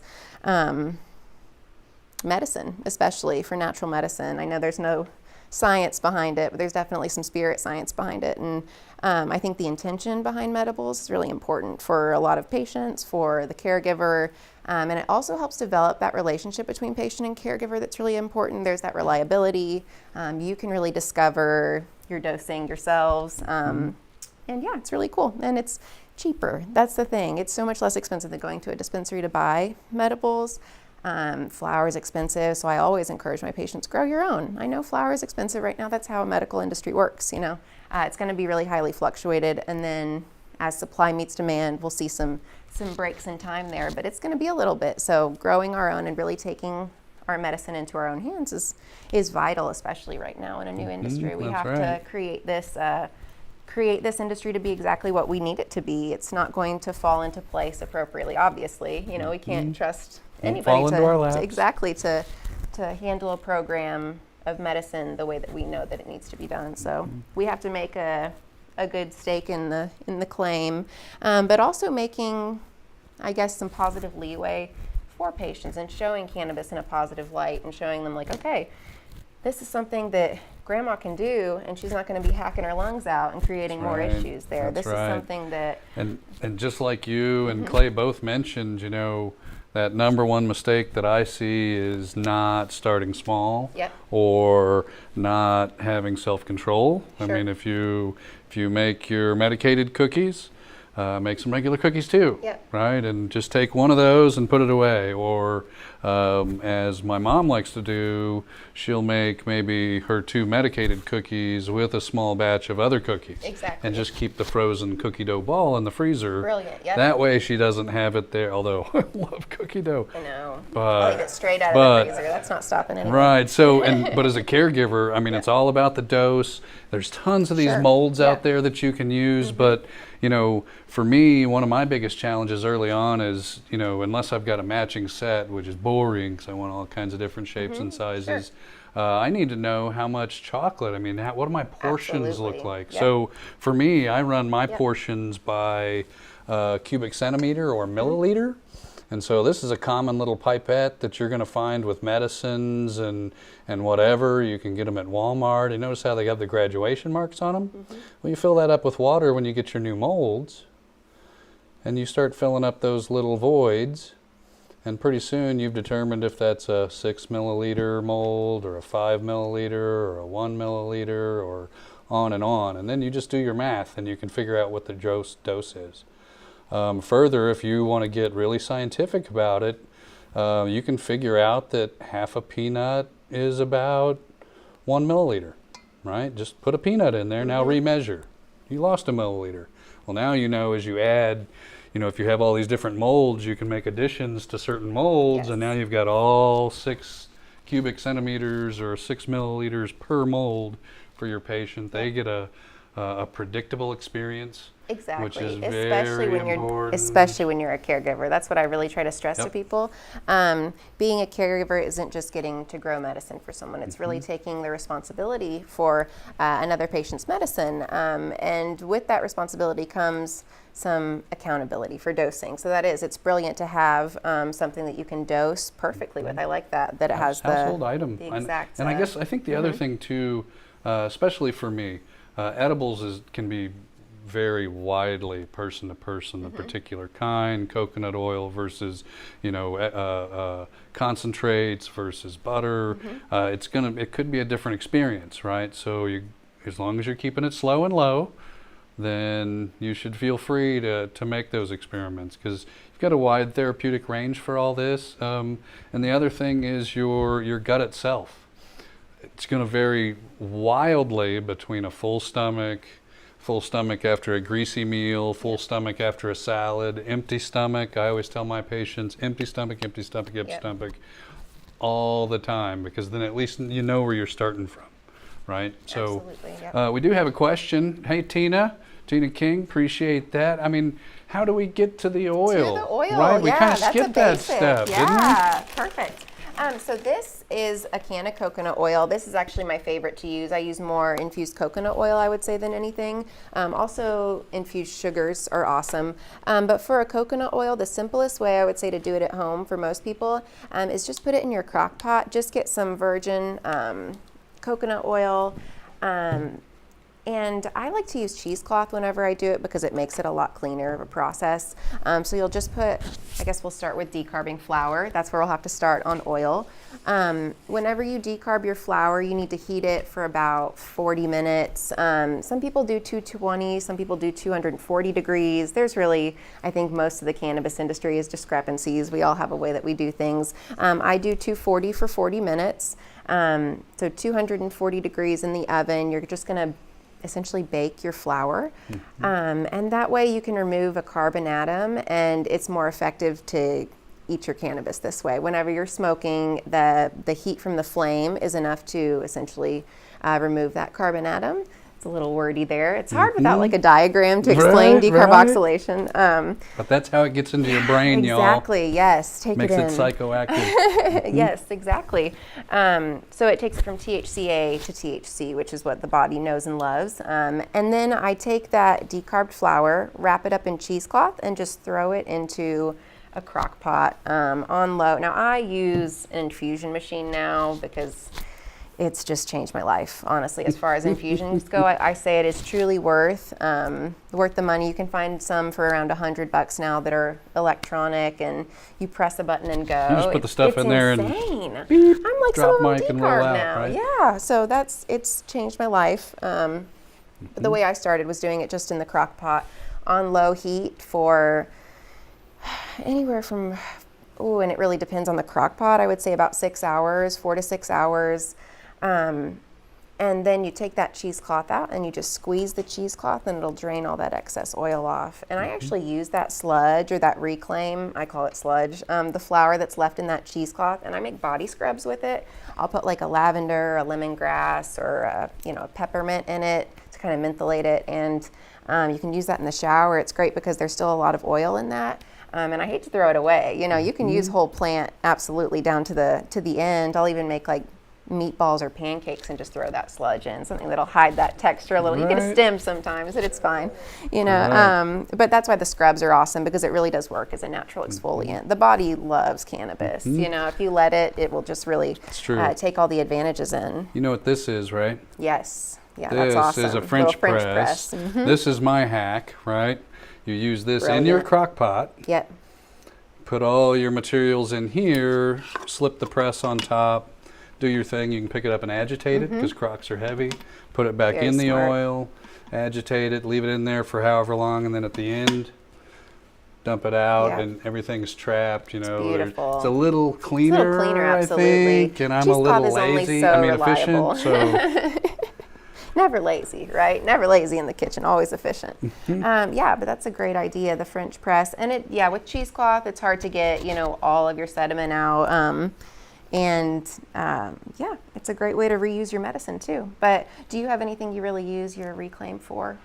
No, I don't. I probably should. A lot of people toss it. My wife wants to do some soaps with it, similar with the scrubs. Yep. We're gonna have to see. Speaking of which, James is gonna queue up a picture for us here in a minute. My wife was working hard today. Let's show that off. Show it looks now, like let's show that off. Beautiful. She did these today. These are infused chocolates. We got s'mores with marshmallows there in the front. Beautiful. We've got peanuts in some of those. Rice Krispies. Everybody likes a whatchamacallit. Come on.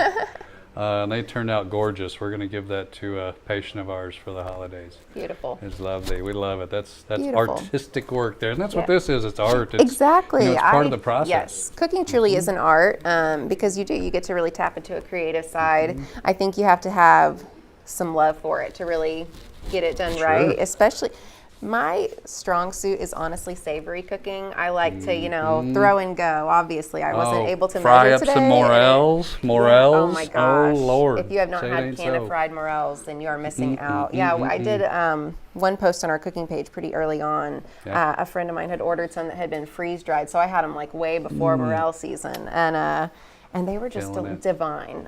They absorb a lot of oil too.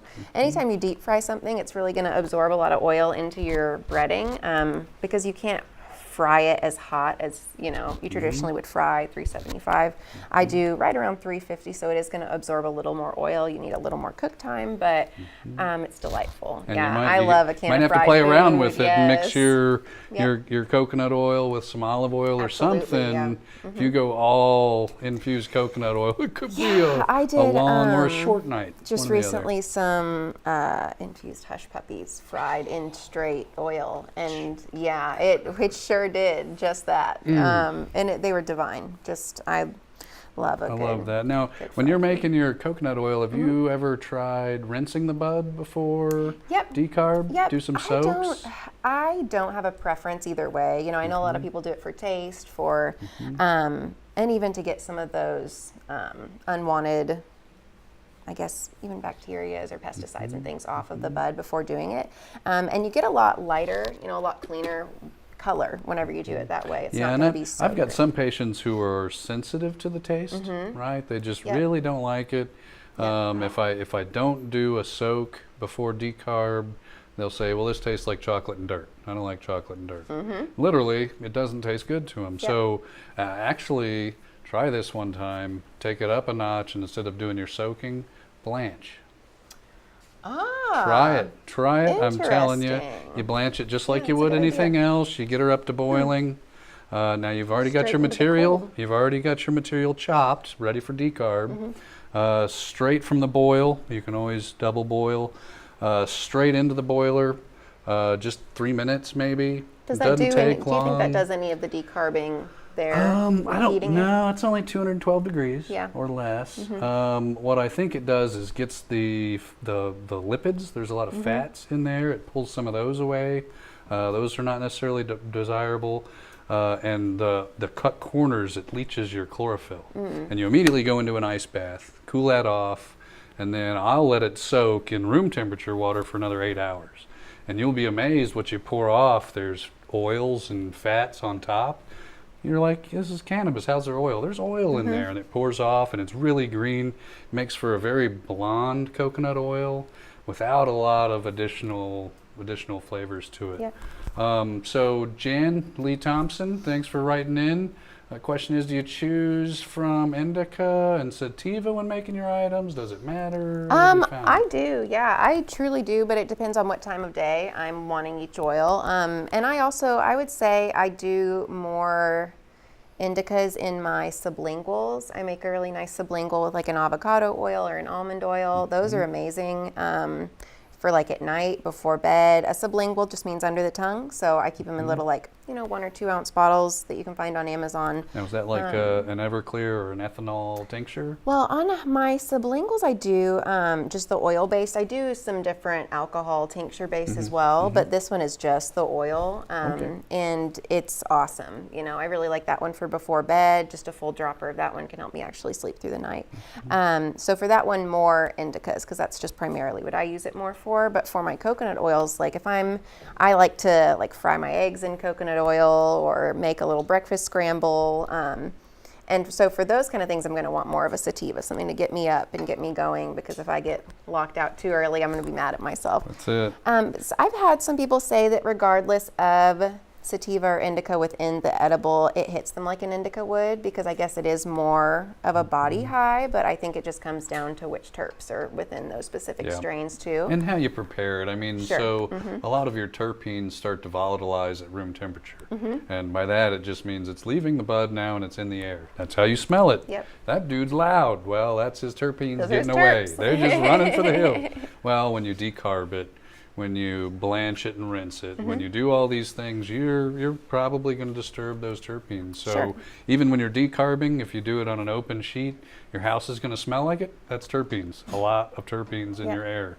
If you decarb it in a quart jar instead, leave it closed and let it cool on the counter afterwards, it'll actually recover some of those terpenes. So I think if you're going to go for more than just the THC, like if your purpose isn't just THC in your infusions, I would do something like that. Think about decarbing in closed containers and stuff like that. Preserve them.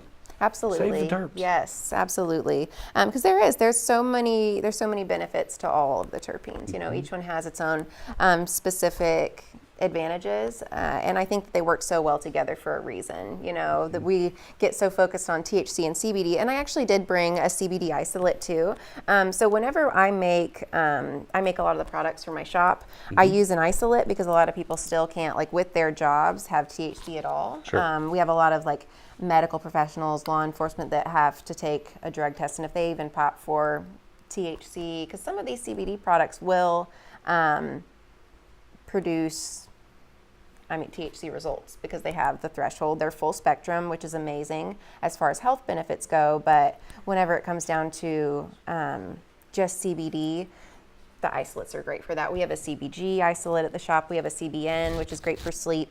I've heard a lot of things about people feeling their other cannabinoids more with the help of CBG heavy strains.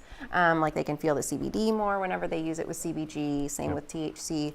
We've been discovering more with the Delta 8 right now is really popular. So we have some different products we're trying to work on with that. But yeah, and it's proven already that, for example, 1-to-1 mixture of CBD and THC, when you ingest them, smoke them, consume them at the same time, that's important. They will have twice the anti-inflammatory effect as hydrocortisone, and that's the stuff they shoot into joints. Amazing, folks, and that's with that combination, and there's been studies done on it, especially over in Europe at this point. It's amazing. So no wonder to me that adding CBG, and there's a lot of synergy, I think, between the cannabinoids. Absolutely. But it is interesting to have isolates available to us so we can kind of experiment on which ones will work best for us. I think that it truly comes down to every single patient is different. What works for one won't work for the next.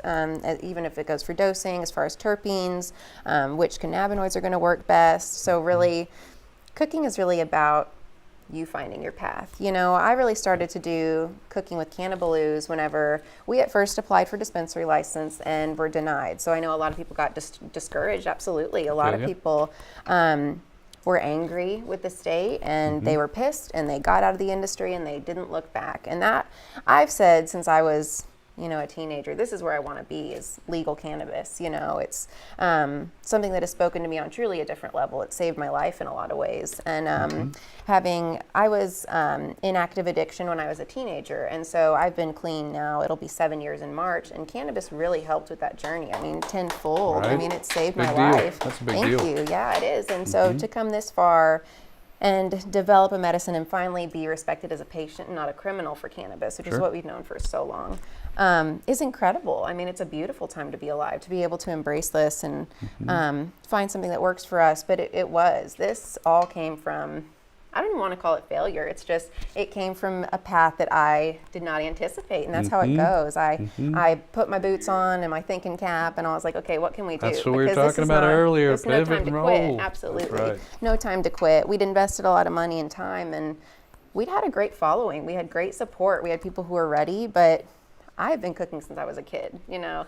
This is my strong suit. This is what I love. Let's do it. My daughter loves to do it. I'm so like, absolutely. I know what direction you can take. Absolutely, because it's, as far as even job security goes, you know, we're always going to need food, but I like to cook because no matter your background, your demographic, it brings people together. Everyone loves good food. So just trying to find our mold or our niche is what brought me to this and in front of you guys here today, because what I thought I wanted to have you back last year is just for sure. It's different, but it's exactly what I love to do. So I'm excited to be here. I love it, following a passion.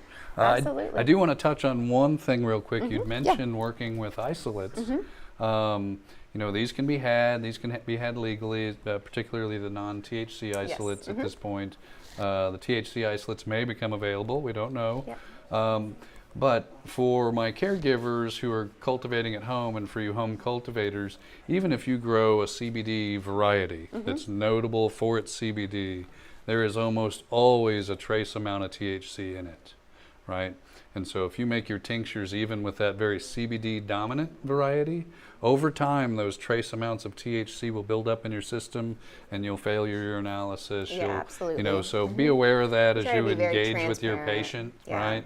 That this, you know, the things that I'm going to cultivate for you, almost 100% sure eventually you'll pop a urinalysis with it. So important to know. Yeah, absolutely. Yeah, those are all things we really have to evaluate right now because Missouri is still a right to work state. So it's definitely something that employers are putting in place for patients, but not all employers. So it's definitely a slow ride, and it's something we have to work probably from a legal level, if nothing else, just get it to where we have the same rights and the same protections as everybody else, because it's like it should be treated as the medicine that it is. So it's a cool time to. That's right. And now we're mixing it with with everything we want. Making it fun. Peppermint Get a little on chocolate. top. We're doing all kinds of stuff.